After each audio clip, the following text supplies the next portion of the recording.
Hello, welcome to Heritage Pod. I'm your host, Estelle Coulter. Welcome to episode 2. Today we're here with our lovely guest, Elaine, who's going to tell us all about what it was like growing up during the Troubles in Northern Ireland. Would you like to introduce yourself, Elaine? Yes, hi there, Sal. I'm Elaine McNutt and I'm 61 years of age and I grew up in a little town called Castleberg, which was about 3 miles from the border with Southern Ireland. Very nice. And what would you summarise your experiences as growing up during the Troubles? How did you see it? Well, it was kind of difficult because it was all that I knew and all that my friends knew. So at the time, we didn't really think anything, I suppose, of it.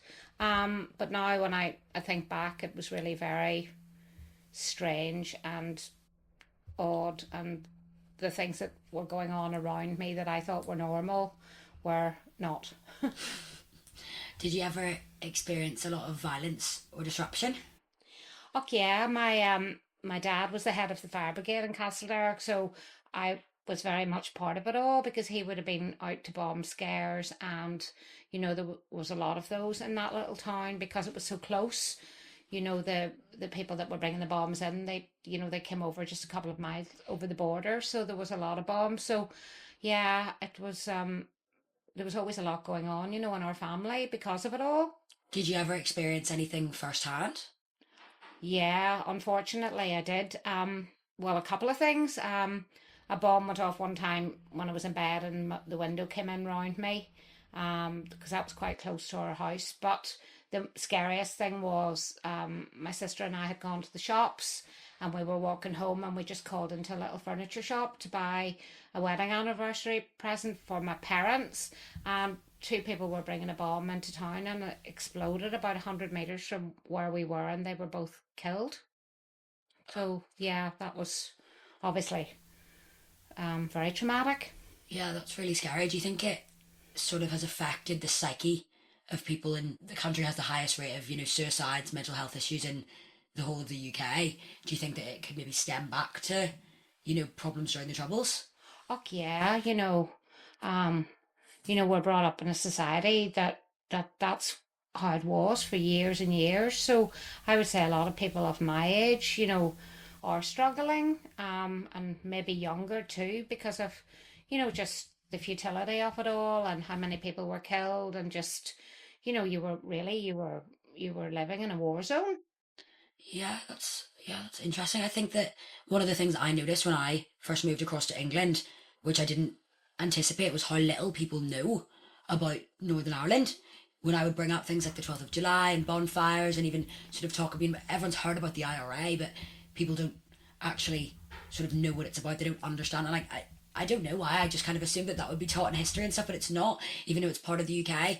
What do you think that, English people need to understand about the difference maybe, or the what the culture's like here? Yeah.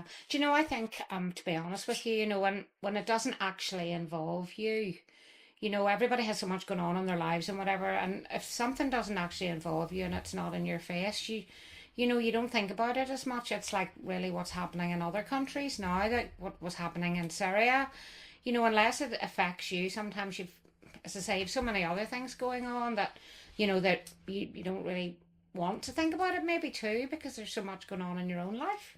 Yeah, no, that makes complete sense. Do you think you were treated differently when you maybe went to England during the Troubles because of being Northern Irish? Oh yeah, yeah, definitely. You got the feeling that people heard your accent sometimes. I mean, I remember one night we were all out and we were living in London and we were all coming back in the tube, and people were actually moving away, which was, ridiculous. It was like six girls and we were all about what, 22 or 23. We wouldn't have done anybody any harm, but I guess, it was just the accent, and maybe it's ignorance quite often when people, treat you differently because they don't understand and they don't know, and that's what it can be. And did you ever face any sort of discrimination in other countries? If you lived anywhere else in your life, or maybe in the Republic of Ireland? I think the funniest thing that happened to me was I lived in New York for a while and I was working in a bar, and I knew it was a kind of Republican bar, but I don't know how they found out I was Protestant, but they sort of told me that they needed the job for somebody's son that was coming back, and I said fine. And then a couple of weeks later, the Southern Irish girl that was actually working in the bars, well, she told me they fired me because I was a Protestant. Or is that because of like the pro-Irish sort of sentiment in America. America because of all the Irish immigrants that Oh have come yeah, over? yeah. They're Yeah. very pro a United Ireland, which is kind of understandable, but I'm not even a practicing Protestant. Yeah. How do you feel now in sort of retrospect, looking back? Obviously you grew up a Protestant, and that's the way you're raised is the way you're raised. In Northern Ireland, I always sort of joke and tell people that, it doesn't matter even if you're a Muslim. People will ask you, well, are you a Protestant Muslim or are you a Catholic Muslim? You need to pick a side. Whereas Yeah. I think now a lot of people, I'm lucky in my generation, I went to a school that's mixed, and, my friend group had Protestants and Catholics in it. So I was kind of lucky enough not to grow up around that, but I guess it was different for you. Yeah, well, obviously there was no integrated education or anything. There were a few Catholic people went to our school, but they were definitely in the minority. And I think that, yeah, you were just, that was just, I went on the bus with, the Catholic boys that went to the Christian Brothers and whatever, and we went out with Catholic boys and whatever. But I guess underneath it all, people felt it was maybe better if you got married and whatever to marry from your own religion. Really, that's what it was like in that little town, that people were very polarized.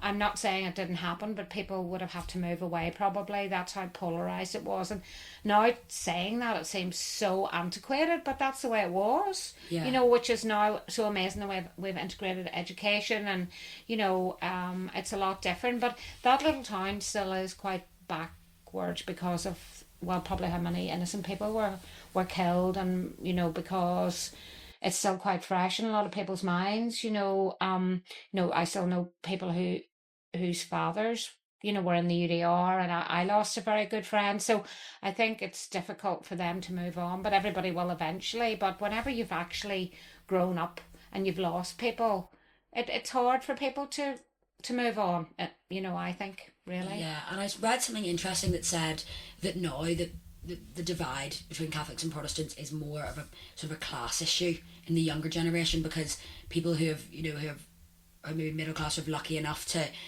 live in areas that are more integrated. Usually they're more affluent areas, Yeah. that have the chance to be around this sort of people and access education that allows them to sort of move away from that mindset. Whereas people that live in working class areas, like the Shankill, that live in like the Peace Walls. So the Peace Walls basically are areas in Belfast that still have walls that go up during the night in order to keep the communities of the Catholic and Protestant areas that would have been, very violent during the Troubles apart. And these walls still exist. If you come to Belfast, you can get tours that show you all around them. There'd be murals that commemorate the Troubles all over the place. And the people that live in these areas are still, very divided. How would you feel about that? Yeah, I mean, it's so obvious. Even the Protestant side supports Israel, and the Catholic side support Palestine, and you can see where you're talking about, because I work all over Belfast, so I know exactly what you're talking about. In West Belfast, they'll have all the Palestine murals, and then there's the Peace Wall, and you literally drive 400 meters and you're in the very Protestant area. And you're absolutely right. Those are the sort of very socially deprived areas, Yeah. where that happened, really. And people are trying to move out of those areas, but yeah, they wouldn't really have integrated schools or anything still in those areas. Yeah, and I think as well people fail to realise that there is still, obviously it's so much better now, but there is still issues even with Brexit. People fail to realise that it would cause such an issue with the border, because they weren't supposed to have a free border between non-EU and EU countries. So when the UK left the EU and the Republic was still in it, technically by EU law we should have had a hard border between the two countries. Yeah. But obviously that would have broken the Good Friday Agreement. Yeah. So the Good Friday Agreement is basically where the day that they sort of, I don't want to say solve the Troubles, but they agreed to have a ceasefire on the Trouble, and one of the sort of terms of that was to not have a hard border between the two countries, to allow freedom of movement between them without a passport, and that Northern Irish people could also have an English or an Irish passport. But obviously this came into odds with the EU laws, so this caused a lot of issues. There was rioting, buses set on fires, people on the streets, in balaclavas, bricks. It kind of brought things back out again, and that was quite a scary period of time. And I think things like that can remind you that it's not gone away. Water under the bridge. No, and it'll be quite a few decades before it ever is. And I think a lot of sort of people even who were brought up as Protestants as myself, we see why Ireland should be united. We are one country, but with that would come huge changes as well. Where you can even if I obviously I'm part of an Irish team, the job that I have, and even the difference in not the wages really that much, but what they have to pay in childcare. Even to go to a doctor, they have to pay €60 just to go. There's a lot of differences between the two countries in benefits and things like that as well, which moving forward is going to be an issue really if they do have a united Ireland. There's an awful lot of layer upon layer of different things to do with it all. Yeah, I think it's a very complicated issue that is not easily to solve, because there's probably a lot of people that don't actually whereas I'm Protestant by my family, but I do have nationalist views where I feel that it makes sense that we're one country, and obviously being colonised and everything isn't a good thing, but then I would maybe struggle to vote for it because of the issues it would bring back up. And I think a lot of people of my generation do feel the same, that it's such a complex issue that can't just be black and white anymore. No, and I guess we would feel as if there was United Ireland, then there would be the same situation would happen again, but with the Protestant, being the new IRA, if you know what I mean, they would be the ones then. And I think, as a person of my age, I don't want like your generation to go through what I went through. So I think burying it under the sand and maybe leaving it for a few decades, if not more, is definitely the way forward. Yeah. But then it is difficult because you can understand that, the Catholic view on things, and I do understand it. And when I speak to people about it, I sort of feel maybe that, isn't the right way to go. But it's just a jarring one. It's so complicated. It's so complicated, and like I'm not a practicing, I'm an atheist basically, but I was brought up as Church of Ireland, which is quite middle of the road, but I'm not a practicing Protestant. But underneath it all, we all know what what background, like, it's very complicated. It's almost tribal sometimes. Yeah, that makes sense. I guess it's just where you come from. And I feel like that's also the thing that people can appreciate now, is that, it's kind of just where you're born. Yeah, John Hume actually said that. That's very interesting. He was a really good politician. You should look into him. That's what he said. He said it's a matter of where you're born. And, like my husband would quite often say to me, if we were born in, Crossmaglen, which is a very Republican area on the border, we would have been brought up to have those views. It very much is where you're born. And I find that probably for, tribal wars throughout the world, it's by dint of the way you were brought up and what religion you were brought into and where you live. It's just geography at the end of the day. I think another thing that I sort of had noticed when I was living in England, now, because I can talk to you about this because you obviously haven't lived away from Northern Ireland in quite some time, is that I feel like people don't realise that there was also terrorists or paramilitaries on the Protestant side. A lot of people they know the IRA because of the movies and the, everything, but they sort of think it was maybe the IRA against, or a lot of people seem to think that it was Northern Ireland against the Republic or Northern Ireland against the British Army. They don't realise that there actually was paramilitaries on both religious sides. Yeah. And obviously there was army involvement, but, there was terrible killings and terrible acts by both sides. Yeah, absolutely, yeah. Again, and when you go through Belfast, we're chatting about the peace wall, the really Republican areas and the really Protestant areas are quite often just side by side, and you're going through an area where there's, tricolors and, murals about the area and everything, and then 2 minutes later, quite literally, they're showing the UVF, and the UDA, and that's the loyalist paramilitaries. But I never even really think about that the English people don't really know about that. No, a lot of people don't. I guess unless you're interested in history, you've got a connection to Ireland. Yeah. You were right what you said earlier about that, why would people look into it? I mean, I guess I probably don't know a lot of history about other countries, but I just kind of thought because it was the UK, but it makes sense. But yeah, it just shocked me a little bit, and maybe it's, this is kind of why I wanted to interview you, because I feel like it's an important thing to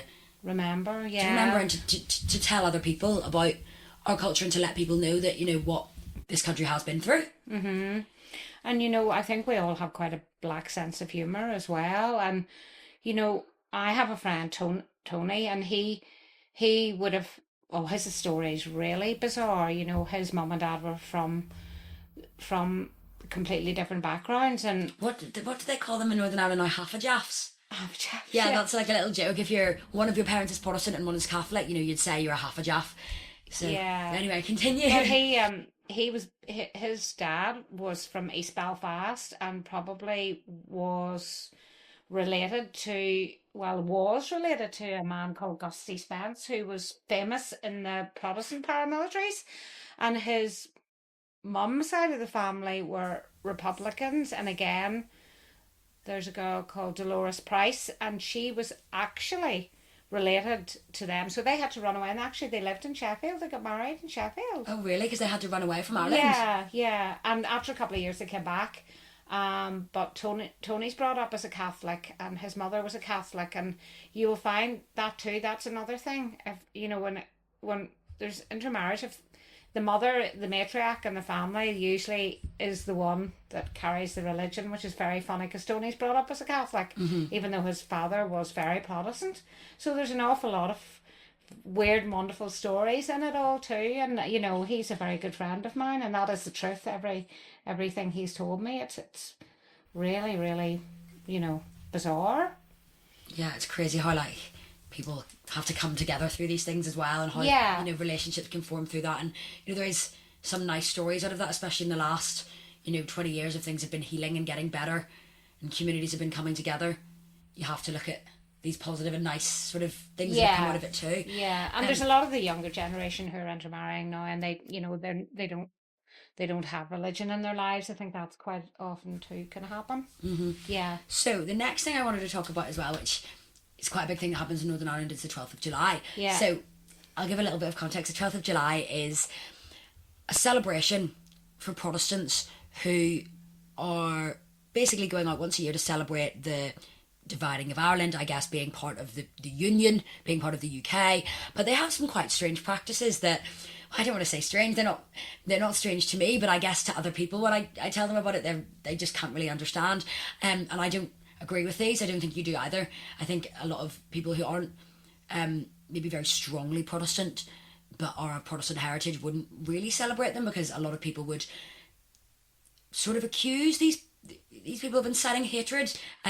Would you like to explain a little bit about the 12th? Oh yeah. Like in our town, I think I've only ever been here when the 12th's been here twice, and I remember, leaving town with my little girl because I didn't want to be part of it. It's, they're loud, they bang drums, it seems very anti-Catholic, and I have neighbours who would find it oppressive to them, and I think I would too. And they light bonfires, and it just seems to be, and it is almost like a class thing as well, I have to say. Though, there are people in the Orange Order. It's all very complicated, but the Orange Order is like a group of people who, who really believe that, we should stay with the UK, and they wear sashes.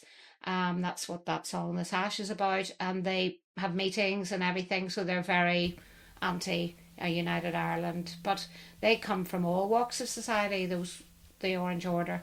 Yeah, but a lot of places in Northern Ireland, Protestant towns, almost strongholds where, basically everyone's Protestant. You'll notice in lots of towns in Northern Ireland where you go, there'll either be Union Jacks, flying, tricolours, and then in the areas that are really strong, you'll have the murals. You'll also have pavements that are painted the separate slabs, red, white, blue, or green, white, and orange, all along the pavements. And it, quite frankly, it looks awful. Yeah, it looks terrible. And I say these places might only be a couple of miles apart. Yeah, I mean, if I went to, which I do every Sunday, go to a car boot sale, I would be going through a really Protestant area with all the flags flying, and then you get there and it's green, and honestly, there's 5 miles between the two. It's all very, very bizarre, and outsiders must find it really strange because I've been brought up with it all, so for me, it's kind of like normal. But for someone who comes over here, they must find it all very, very odd, even though it's a lot better than it used to be. Yeah.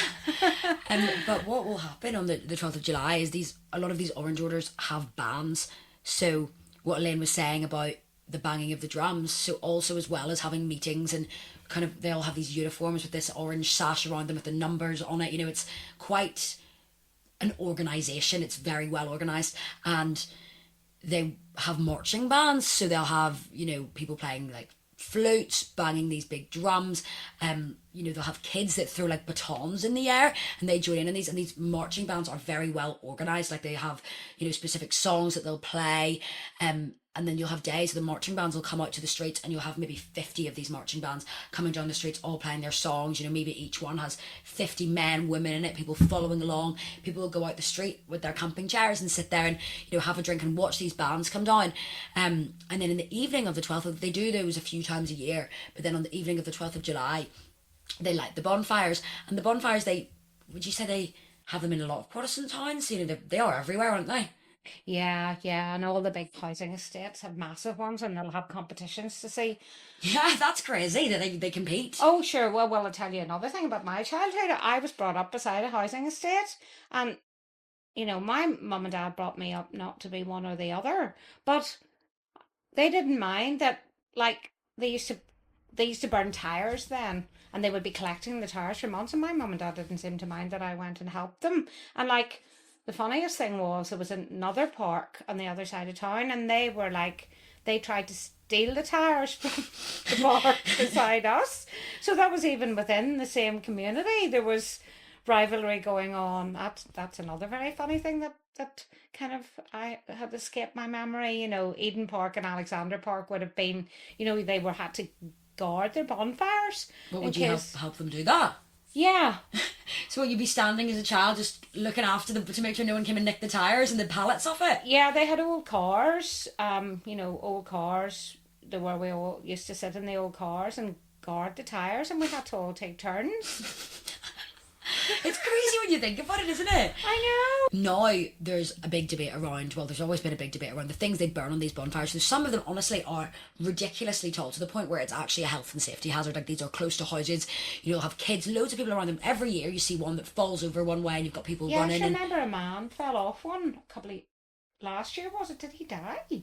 I'm not sure. Very badly injured anyway. Yeah. He was up at the top of it. Every year you hear something, you just don't know how it's really allowed to continue. Like some of them are honestly towering higher than every building in the villages or in the cities that they're in. I think they only allow it because they know that what it would bring, Yeah, well, a lot of the police are probably scared of the paramilitaries as well. Yeah, and they know it, that to stop them. I mean, it kind of makes me think about it at the start of Brexit when they closed all the off licenses, and you just thought, oh my goodness, and then they opened them right away. That kind of the same kind of thing. They know that if they stop them, that it would cause complete, because they see this as their heritage. This is part of their heritage. These bonfires and the marching and everything, and it's to take it away would be, that's, I don't know what you would call it. It's like an out for their feelings of anti-republicanism and things like that. Yeah, I think that's another funny thing as well that I always sort of noticed growing up is in Northern Ireland, there's not the same, I don't want to say fear of the police. The police here are, I would say, a lot scarier than in England. In England you see them driving up the road in like a Peugeot 208, and I never really feel an extreme police presence personally when I'm in Sheffield.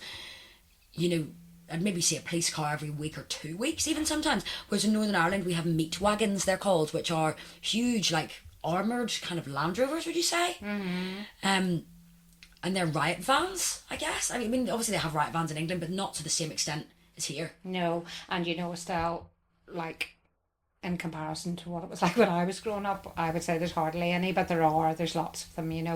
We see police cars every day, really every day, but it used to be those wagons, you would have seen them all the time, and there was road stops everywhere, and it was okay being a Protestant on a road stop, but if you were a Catholic you could have been kept there for a long time, just kept waiting. There was an awful lot of very strange things went on, but yeah, were they, in comparison, British Army control road stops, a lot of them. Oh, well, some of them were British Army, or there was the UDR, which was the Ulster Defence Regiment. They did a lot. They were like a local army, more than police, yeah. But there was a lot of, a lot of those. And going over the border would have taken you a long time, being searched and everything. And they all had guns, and but in the little village where I was, we were really close to the border, but they were like small little roads, so they couldn't stop people coming in on all those little roads, which is why so many bombs came in, really, because they couldn't. There was like 10 or 11 coming in from County Donegal into our little town. So Yeah, and I guess yeah. they always found ways to smuggle things in, like over the hills, and they'd hide guns. I think still now they find things buried in Cave Hill, or they find like stashes of guns that were hidden by paramilitaries. It was almost like guerrilla warfare. Yeah, Some of it. yeah, absolutely. Crazy. And to say, because my dad was the head of the fire service, we were very much part of it all. Yeah, and it just, when you look back on it now, it was a really strange way to grow up. Um, but thank goodness it all has got a lot better. Even though there is always there's always a chance that if you were in the police or something, that there, might be someone who would want to hurt you. But like, I wouldn't have been allowed to, join the police or anything. I remember thinking about it when I'd done my degree, and my dad just saying to me, that he wouldn't sleep in bed at night if I was in the police, because I knew everyone in my little town, and because so many people, innocent people, had been killed there. So none of us would have been allowed to join anything like that, because it would just have been too dangerous. Yeah. Yeah. Wow. Is there anything else that you feel like people should know about Northern Ireland, or culturally, that you think maybe is obvious to you, but Yeah, I mean, the people are also lovely from, from every side, and as we explained earlier, it was just a dint of where you were born. And, I lived away for a long time, and I've lived here quite a long time too now, and I love Northern Ireland. And, with my work, I meet people from every side, and there's a lot more people coming over now of different nationalities, which I think is great for Northern Ireland. But it's very sad, really. I think that that the little country went through all that, because it's beautiful as well, really beautiful. And I know people didn't come for a long time because they were sort of scared. So we're getting a lot more tourism now. The Americans don't come as much. Obviously, a lot of them come to Southern Ireland because a lot of them have ancestors there, whereas there's more Protestant Northern Irish people went to Canada, actually, which is another story. But we're not overrun by tourism, but we're just beginning to have people coming over, and they really, really like it, because I think people are just so delighted now that everyone's coming. yeah. Yeah. Yeah, it's like some people are, interested in the history, and there's a lot of tourism around it as well. Like stuff in museums, and as I was saying earlier, the black cab taxis, where I was actually told a story by a friend a few weeks ago who brought some of his English friends over to Northern Ireland. Yeah. And they did that black cab tour where you get brought around by a taxi driver, and he brings you the Peace Walls and brings you to all the different sort of places in Northern Ireland where there was, lots of tensions in Belfast, and maybe areas where, the bomb sites or, shootings had happened. Flashpoints. Yeah, flashpoints. And one of them, well, they split into two groups. One of their taxi drivers was a Protestant and the other was a Catholic. They got out and they were sort of sitting in this cafe talking about the experience, and they were given so much different information by their different taxi drivers. Oh, yeah. Because they were on the other side, and they were able to sort of compare this information, and it's just, they just were like, wow, that's mad. That Two completely different stories. Yeah, almost. two completely different stories, and we did the same route, probably. They did the same things. So, yeah, it just shows you again that, it is sort of, as you said, tribal, and it is just the way that you're brought up. And Yeah, the famous old saying, there's two sides to every story. yeah, and the truth's usually somewhere in the middle. Yeah, exactly. That's true. And my last wee question for you, do you think there's any stereotypes about Northern Irish people? Maybe in England? Or there's anything that you get, like wee jokes that you get made to you, or, Yeah, well, I suppose, dairy girls and things like that, Erin, have you watched Dairy Girls? Not all of it, but I should, really. Do you know the character Erin, the blonde girl? Yeah. So I always get told by people that I look like her, and I don't think, or that I remind people of her, maybe I should say, and I don't think I do at all. I just think it's because of the accent, and I'm blonde.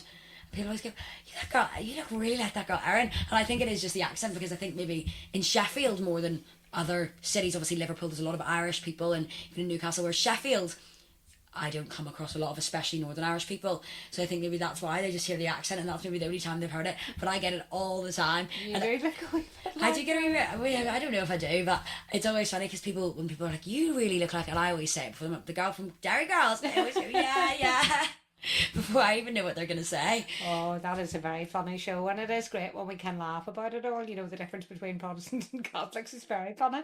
Now, what's that joke they make about the toaster? Protestants put their toast in the cupboard. Yeah, apparently if you go into someone's house and their toaster's in the cupboard instead of on the top, it means you're a Protestant. And what's the other one? Protestants don't like ABBA, apparently. Protestants don't like- I mean, I love ABBA, so that one can't be right. But then again, I wouldn't call myself a But Protestant. I think it's amazing in a show like that, because Derry used to be a really divided city. Like, my dad worked in Derry, that whole Stroke City thing. And people do, like, I remember someone saying to me, someone English that I was working with, going, you don't call it Londonderry and you're a Protestant. You know, that's really, really, you know, that's what she thought, that all Protestants called Derry Londonderry. But, you know. Yeah, it's funny, even when you come to Northern Ireland, right, there's be road signs, and all the road signs say Londonderry on them because that's the official name of the city. Yeah. But I'd say most people who really aren't, if someone says Londonderry to me, I think like, oh, you're probably quite a strong Protestant, because most people who aren't that bothered will just say Derry, like that's the easier thing to say. You know, why say two syllables when you can say one? But a lot of road signs will have the London in the Londonderry graffitied out. Yeah. Or, you know, it'll be saying like Free Ireland, or, you know, Chucky Our La on it, which in Irish means our day will come, which is a bit of a sort of Catholic dog whistle, I guess, I suppose. Well, not really a dog whistle, it's not really a secret at all.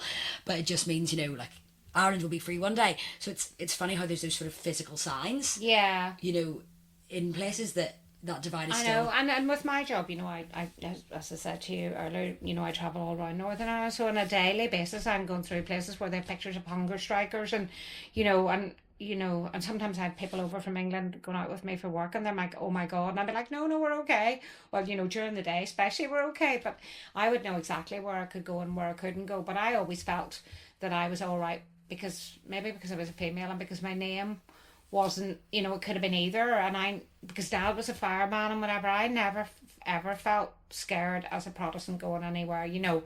But I know people who did, you know. It's you know, there's so many different, you know, what would you call it, like colours of people, like their staunchness, or, you know, their whatever, you know, there's different grades of almost like republicanism and unionism. It's as more well. of a scale than than two sides. Yeah. There's lots of, you know, slightly unionist people right up to very, and the same with Republican people. Yeah.